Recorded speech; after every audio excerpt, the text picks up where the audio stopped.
Question number 1 parliament അംഗം അതായത് കോട്ടയത്തിന്റെ MP Thomas Chazhikadan ജയിച്ചത് UDF-ൽ നിന്ന് ഇപ്പോൾ നിൽക്കുന്നത് LDF-നൊപ്പം. തോമസ് ചാഴികാടൻ എത്രത്തോളം മണ്ഡലത്തിൽ പോപ്പുലർ ആണ്? പാലയ്ക്കും കോട്ടയത്തിനും മാണി സാർ അല്ലാതെ മറ്റൊരു നേതാവിനെ കിട്ടുന്നത് ജോസ് കെ മാണി വരുമ്പോഴാണ്, പിന്നെ തിരുവഞ്ചൂര് വരുമ്പോഴാണ്. അതെ, ഈ സുരേഷ് കുറുപ്പൊക്കെ പോയതിനു ശേഷം, രമേശ് ചെന്നിത്തലയൊക്കെ പോയതിനു ശേഷം. പക്ഷേ തോമസ് ചാഴികാടന് അവരുടെ പൊളിറ്റിക്കൽ ഇമേജിലേക്ക് എത്താൻ സാധിച്ചു. ഈ ചോദ്യത്തിന് ഉത്തരം നമ്മളോട് പറയും.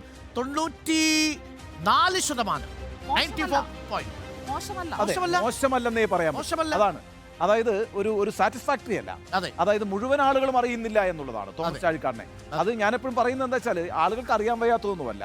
തോമസ് ചാഴിക്കാടനുള്ള ഒരു എതിർപ്പ് കൂടി വേണമെങ്കിൽ അങ്ങനെയല്ല, ഒരു പൊതുവെ ഒരു കോൺഗ്രസ് മനസ്സുള്ള അല്ലെങ്കിൽ കേരള കോൺഗ്രസ് മനസ്സുള്ള കോട്ടയംകാർ കൃത്യമായിട്ട് അത് പറഞ്ഞു വെക്കും. അങ്ങോട്ടേക്ക് മാറിയത് ഞങ്ങൾക്ക് ഇഷ്ടപ്പെട്ടില്ലെങ്കിൽ ഇഷ്ടപ്പെട്ടില്ല എന്ന് പറയുന്നവരാണ്. അതൊരു കാര്യം കൂടിയുണ്ട്. കേരള കോൺഗ്രസ് മാണിയുടെ സംഘടനാ പ്രവർത്തനത്തിൽ പോലും തോമസ് ചാഴിക്കാടന് സജീവമാവുന്നു നമ്മൾ കണ്ടിട്ടില്ലല്ലോ.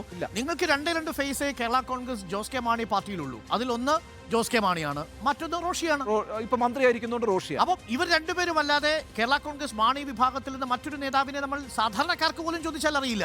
അവിടെയാണ് തോമസ് ചാഴിക്കാടൻ പ്രസക്തമാവുന്നത്. പക്ഷേ മണ്ഡലത്തിലുള്ള 94% ആളുകൾക്കും തോമസ് ചാഴിക്കാടന്റെ പേരറിയാം. മാത്രമല്ല തോമസ് ചാഴിക്കാടൻ അങ്ങേയറ്റം സൗമ്യനായ ഒരു നേതാവാണ്, വളരെ സൗമ്യൻ. മാത്രവുമല്ല ആ മണ്ഡലത്തിലെ എല്ലാ വീടുകളിലും പരിചിതനുമാണ്. ചാഴിക്കാടന് അങ്ങനെ ഒരു ഗുണമുണ്ട്. അതാണ് ചാഴിക്കാടന്റെ ഏറ്റവും വലിയ ഹൈപ്പ് എന്ന് പറയുന്നത്. വളരെ പോപ്പുലറാണ്. അതായത് കോട്ടയത്തിന് പുറത്ത് പെർഫോം ചെയ്യുന്ന ഒരു നേതാവേ അല്ല, കോട്ടയത്തിന് അകത്ത് മാത്രം നിൽക്കുന്ന ഒരു നേതാവാണ് തോമസ് ചാഴിക്കാടൻ. അങ്ങനെ അകത്ത് നിൽക്കാൻ ആഗ്രഹം പ്രകടിപ്പിക്കുന്നത് അങ്ങനെ അകത്ത് നിന്നിട്ടുണ്ടെങ്കിൽ കഴിഞ്ഞ 5 വർഷം അദ്ദേഹം എങ്ങനെ പെർഫോം ചെയ്തു എന്ന് നടന്നു പോകുന്ന വഴികളിൽ പോലും പുല്ലിനെ വേദനിപ്പിക്കാത്ത മനസ്സാണ് തോമസ് ചാഴിക്കാടൻ എന്ന് പറഞ്ഞാൽ അത്ര സൂക്ഷ്മതയോട് കൂടിയാണ് നടക്കുന്നത് തോമസ് ചാഴിക്കാടൻ. എങ്കിൽ നോക്കൂ കോട്ടയത്തിന്റെ പെർഫോമൻസ്, ചാഴികാടന്റെ പെർഫോമൻസ് എങ്ങനെയെന്ന്. കോട്ടയം എങ്ങനെയുണ്ട് MP ചോദ്യത്തിന് കോട്ടയംകാർ മറുപടി പറയുന്നു. കോട്ടയത്തിന് കൊള്ളാമോ കൊള്ളത്തില്ലേ എന്നീ 2 ചോദ്യങ്ങളേ ഉള്ളൂ. കൊള്ളാം എന്ന് പറയുന്നവർ, അതായത് മികച്ചത് എന്നും വളരെ മികച്ചതെന്ന് പറയുന്നവരും ഒരുമിച്ച് കൂട്ടിയാൽ that's a good number. 41.7. വളരെ നല്ല കണക്കാണ്. ചാഴിക്കാടന് അനുകൂലമാണ്. മോശമെന്ന് പറയുന്നത് 20.8 മാത്രം. പരീക്ഷ പാസ്സായി, അതായത് 2 ഇരട്ടിയാണ്. അതെ, മോശമെന്ന് പറയുന്നവർ 20%, നല്ലത് എന്ന് പറയുന്നത് 41%. നല്ല ഗുഡ് മാർക്കാണ്. അതെ, കൊള്ളത്തില്ലെന്ന് പറയുന്നവരെക്കാൾ കൊള്ളാമെന്ന് പറയുന്നവർ ഇരട്ടിയോളം ചാഴിക്കാടനോടുള്ള ഇഷ്ടമാണ്. അതെ, ചാഴിക്കാടനോട് ഇഷ്ടമാണ്, ഇഷ്ടമാണ് ചാഴിക്കാടനോട്. നോക്കൂ, കോട്ടയത്തിന് അങ്ങനെ ചാഴിക്കാടനെ ഇഷ്ടമാണ് എന്നതാണ് ഈ കണക്കിലൂടെ നമ്മൾ മനസ്സിലാക്കുന്നത്. ചാഴികാടന്റെ MP എന്ന നിലയിലുള്ള പെർഫോമൻസ്, ഓരോ മുക്കിലും മൂലയിലും ചാഴികാടന്റെ പേരുള്ള ബസ് സ്റ്റോപ്പുകളുണ്ട്, വെയിറ്റിംഗ് ഷെഡുകളുണ്ട്. ചാഴികാടന്റെ സാന്നിധ്യം ആ മണ്ഡലത്തിൽ പലയിടങ്ങളിലും റോഡായി, ബസ് സ്റ്റാൻഡായി, പല വികസന പ്രവർത്തനങ്ങളായിട്ട് ഡിസ്പ്ലേ ഉണ്ട്. കോട്ടയം മണ്ഡലത്തിലൂടെ ഒന്ന് യാത്ര ചെയ്താൽ മനസ്സിലാക്കാം. നമുക്ക് പുതുപ്പള്ളി തെരഞ്ഞെടുപ്പിന് പോയപ്പോൾ കണ്ടിട്ടുണ്ടാകുമല്ലോ. അതെ, ചാഴികാടന്റെ ഡിസ്പ്ലേ എല്ലായിടങ്ങളിലും ഉണ്ട്. ആ അർത്ഥത്തിൽ സെൽഫി പോയിന്റിൽ എന്നേ ഉള്ളൂ. പക്ഷേ എനിക്ക് തോന്നുന്നു ഇപ്രാവശ്യം ആദ്യത്തെ ചുവരെഴുത്തും ചാഴിക്കാടൻ.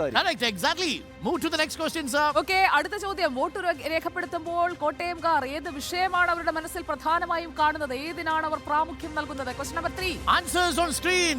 കോട്ടയത്തിന്റെ വോട്ട് മനസ്സിൽ എന്ത് എന്ന ചോദ്യത്തിന്റെ ഉത്തരത്തിലേക്ക് നമ്മൾ പോകുന്നു. സ്ഥാനാർത്ഥിയുടെ വ്യക്തിത്വം എന്ന് പറയുന്നത് 12% മാത്രം. അയോധ്യ 2.7. വികസന പ്രവർത്തനം നോക്കൂ, 32.7%. 32%. ഏറ്റവും കൂടുതൽ ആളുകൾ പ്രാധാന്യം കൊടുക്കുന്നത് വികസന പ്രവർത്തനങ്ങൾ, പിന്നീട് അഴിമതി, വിലക്കയറ്റം, തൊഴിലില്ലായ്മ. പക്ഷേ അവിടെ ഒരു പ്രശ്നമുണ്ട്.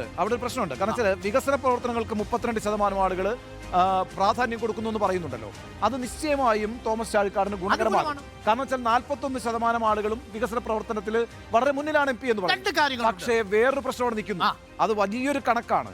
അഴിമതി 16.9%, വിലക്കയറ്റം 19.7% ആകുമ്പോൾ അതൊരു ആന്റി ഇൻകംബൻസി ആണ്. അത് എത്രയാ വരുന്നത്? 36.6% അതാണ് ഞാൻ പറഞ്ഞത്.